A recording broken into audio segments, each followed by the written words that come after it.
السلام عليكم ورحمة الله. أسعد الله مساءكم من جديد، ويا رب دايما بخير وفي أحسن صحة وفي أحسن حال وفي سلامة وهنا وسعادة وراحة بال. الشعب السوداني العظيم، الشعب السوداني الشقيق، الشعب السوداني الأصيل المتأصل اللي طوب الشهامة والجدعنة على جسمه متفصل. أهلا وسهلا بكم مع شيكا في قناة عاشق السودان وناس السودان وأهل السودان وشعب السودان الطيبين والجدعان. النهارده جاي وجايب اغنيه في قمه الجمال والروعه، اغنيه بتثبت لي وبتاكد لي وبتبرهن لي ان اي كلمه انا قلتها قبل كده واي كلمه بقولها دلوقتي واي كلمه لسه هقولها ان الفن السوداني، الفن السوداني الوطني فن عباره عن مجموعه رسائل عاوز يوصلها للعالم كله. اذا الفن السوداني عباره عن رسائل، فعلا رسائل، مش مجرد اغاني وطنيه معموله كده والسلام. احنا النهارده هنتكلم على اغنيه اسيا وافريقيا للفنان الكبير جدا جدا جدا عبد الكريم الكابلي. وعلشان ما ننساش الاغنيه دي كلمات الشاعر الدكتور تاج السر. طب حلو الكلام حلو الكلام حلو الكلام، لازم نعرف كلنا طالما احنا هنتكلم عن اغنيه وطنيه سودانيه يبقى لازم نعرف ونفهم ان احنا واقفين قدام او امام صرح فني كبير جدا جدا جدا جدا. حلو اغنيه اسيا وافريقيا. ايه هي مناسبة الاغنية دي؟ مناسبة الاغنية الجميلة والرائعة دي كان قيام وتأسيس منظمة دول عدم الانحياز بمدينة باندونج اندونيسيا. تعالوا نسمع الجمال والروعة دي ونرجع تاني. تعالوا نسمع.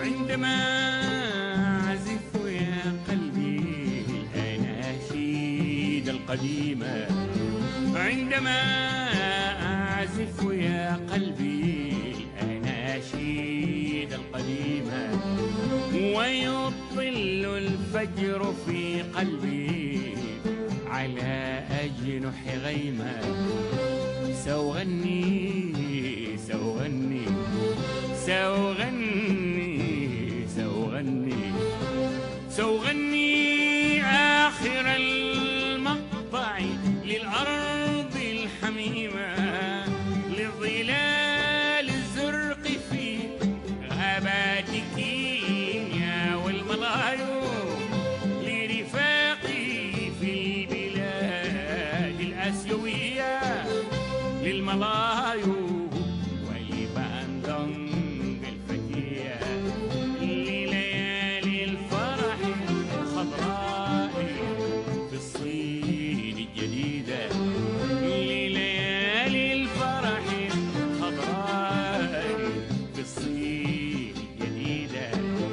والتي أعزف في قلبي لها ألف قصيدة.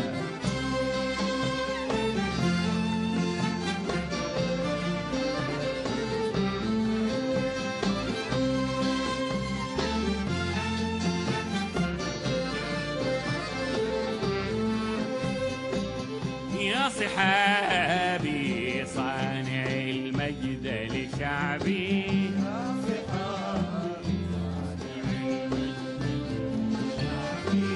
يا صحابي صانع المجد لشعبي، يا صحابي صانع المجد لشعبي، يا شموعا ضوءها الأخضر قلبي، يا شموعا ضوءها الأخضر قلبي، يا صحابي وعلى وهران يمشي أصدقائي، وعلى وهران يمشي أصدقائي، والقنال الحر يجري في دمائي، والقنال الحر يجري في دمائي، وأنا في قلب إفريقيا فدائي. سمائي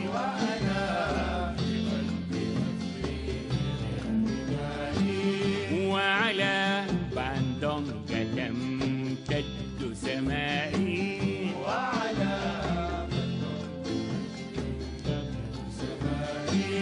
يا صحابي يا صحابي يا قلوبا مفعمات بالصفاء يا جباها شامخات كالضياء عند حلفا عند خط الاستواء عند حلفا عند خط الاستواء.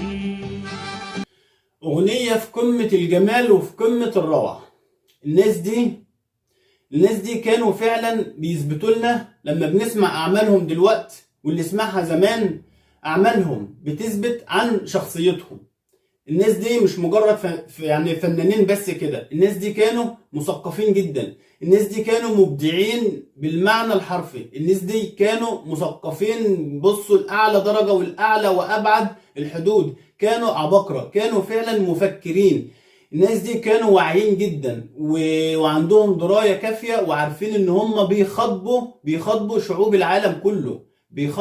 العالم كله، علشان كده الناس دي اغانيهم مختلفة وهتفضل عايشة معانا لحد النهاردة ومكملة معانا. والاغاني بتاعتهم مش مجرد ان هو تراث فني احنا ورثناه عنهم، لا، الاغاني والاعمال بتاعتهم دي هتفضل عايشة وخالدة معانا، لان الاعمال دي كل ما يمر عليها السنين ويعدي بها الزمن قيمتها بتزيد لمعان وبتزيد بريق وبنفضل نحبها اكتر واكتر واكتر. وفي مثل عندنا هنا في مصر معروف واكيد النيل خده ووصله للسودان، المثل ده بيقول على الاصل دور، وانا دورت ولقيت الاصل. ايه هو الاصل؟ الشعب السوداني الجميل العظيم. تعالوا نكمل الملحمة الفنية العظيمة دي ونرجع تاني.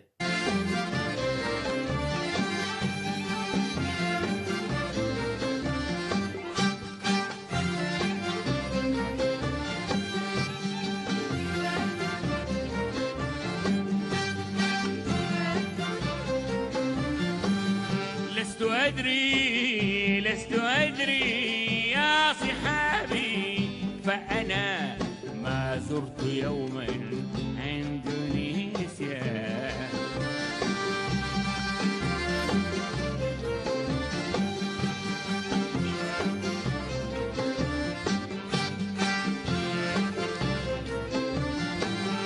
أرض سكارن ولا شاهدت روسيا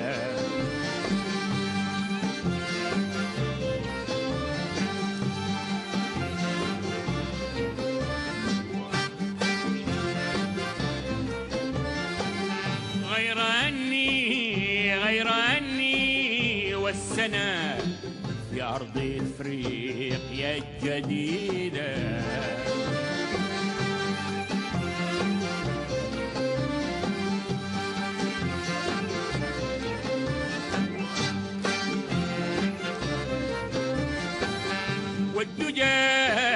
والدجى يشرب من ضوء النجيمات البعيدة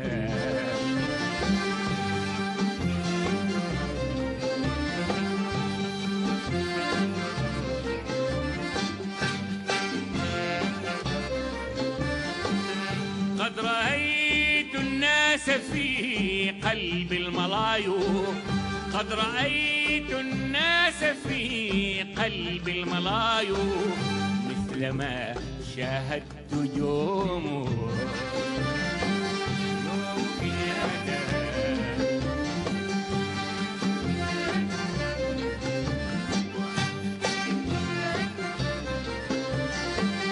ولقد شاهدت جومه مثل ما امتد كضوء الفجر يوم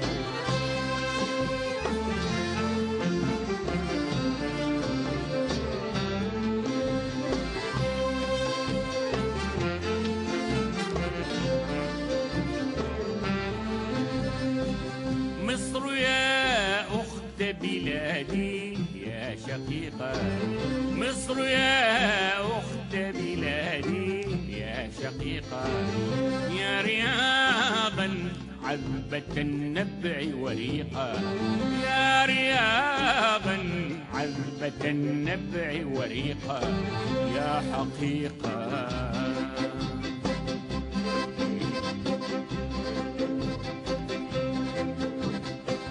مصر يا أم جمال أم صابر مصر يا أم جمال أم صابر ملء روحي أنت يا أخت بلادي ملء روحي أنت يا أخت بلادي سوف نجتث من الوالي عادي سوف نجتث من الوالي العادي فلقد مدت لنا الأيدي الصديقة فلقد مدت لنا الأيدي الصديقة وجه غاندي وصل الهند العميقة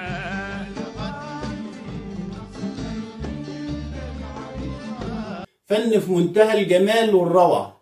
بنتكلم هنا، اتكلمنا عن مصر، اتكلم عن مصر، عن السودان، الجزائر، دمشق، اتكلم هنا في قضية بيناقشوها. اذا الفن ده يعني عبارة عن فعلا شفت اللي هو مؤتمر. يعني انا عن نفسي حسيت من الاغنية دي ان انا في قاعة مؤتمرات بالظبط. انا حسيت وانا بسمع الاغنية دي ان انا في قاعة مؤتمرات، وعلى على الترابيزه المحللين والمفكرين والمثقفين والسياسيين، وكلهم بيناقشوا قضايا، بيناقشوا مشاكل، كله بيقول رأيه، كله بيقول الحلول بتاعته، كله بيقول كلمته. انا حاسس من خلال الاغنيه دي فعلا ان انا في قاعه مؤتمرات وقاعد على الترابيزه، كل اللي انا قلتهم دول وكله بيتناقش وكله بيتحاور مع بعضه. الناس دي بتوصل رسائل فعلا، الناس دي كان عندهم هدف وعاوزين يوصلوه، فكانوا بيوصلوه من خلال الاغاني بتاعتهم، لان الاغاني بتاعتهم كانت بمثابه فعلا جندي. يعني الاغاني بتاعتهم دي ما تقلش عن الجندي اللي شايل سلاحه وبيدافع وبيحامي عن وطنه. تعال نكمل ونرجع تاني. صوت طاغور المغني صوت طاغور المغني بجناحين من الشعر على روضة فني بجناحين من الشعر على روضة فني يا دمشق يا دمشق يا دمشق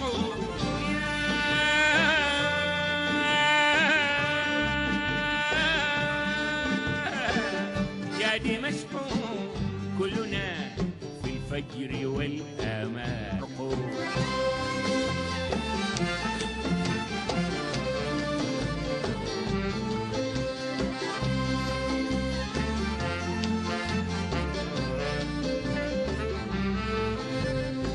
أنت يا غابات كينيا يا زاهر أنت يا غابات كينيا يا زاهر يا نجوما سمقت مثل المنائر يا جزائر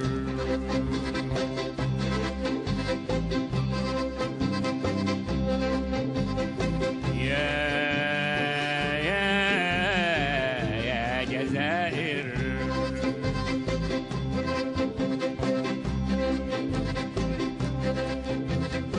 ها هنا ها هنا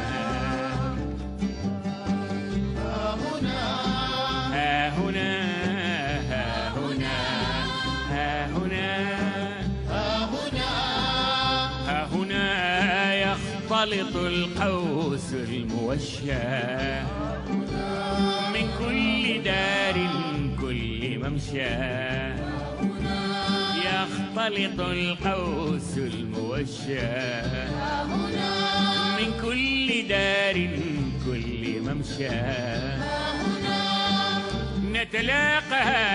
نتلاقى كالرياح الآسيوية كأناشيد الجيوش المغربية وأغني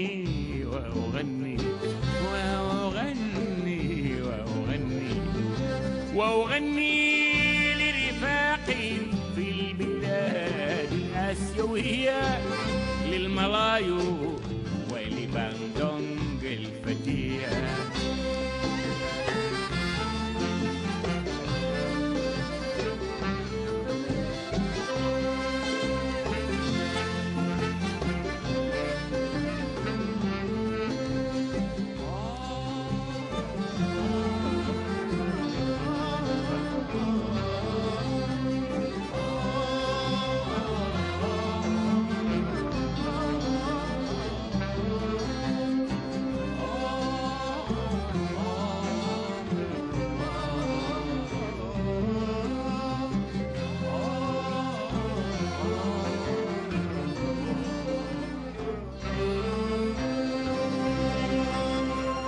هتفضل الأغاني الوطنية أو الأعمال الوطنية السودانية هتفضل بصمة في التاريخ، هتفضل علامة في كتاب التاريخ. لو هنقول أو لو قلنا أو لو حد قال غيري قبل كده إن في أغنية مكتوبة في التاريخ، أنا بقول لكم إن الأغنية السودانية الوطنية هي كتاب التاريخ نفسه. يعني الأغنية أو الأعمال الوطنية السودانية هي فعلا كتاب التاريخ نفسه. كل أغنية بيكون لها أبعادها ولها أهدافها ولها الرسائل الخاصة بها اللي عايزة توصلها. إذا الفن السوداني فن عميق جدا، لأن المبدعين بتوعه يعني أو القصد أو طاقم العمل من شاعر بيبقى مثقف جدا وعبقري جدا ومفكر ومبدع جدا جدا جدا. المطرب عندهم عمالقة في الفن. التوزيع الموسيقي حدث ولا حرج. إذا هم عندهم فريق كامل متكامل. علشان كده أغانيهم وأعمالهم الفنية عايشة معانا لحد النهاردة، وهتفضل مكملة وهتفضل عايشة، وهنفضل نتعلم منهم الفن الأصلي، هنفضل نتعلم منهم الجمال والروعة والإبداع. وفي نهاية الحلقة الجميلة دي أنا استمتعت جدا جدا جدا معاكم، ويا رب أنتوا كمان تكونوا استمتعتوا واتبسطتوا، ويا رب أكون دايما ضيف خفيف على قلوبكم. وغدا يتجدد لقاءنا إن شاء الله في موضوع جديد أو أغنية جديدة مع أخوكم شيكا في قناة عاشق السودان. وفي الختام سلام.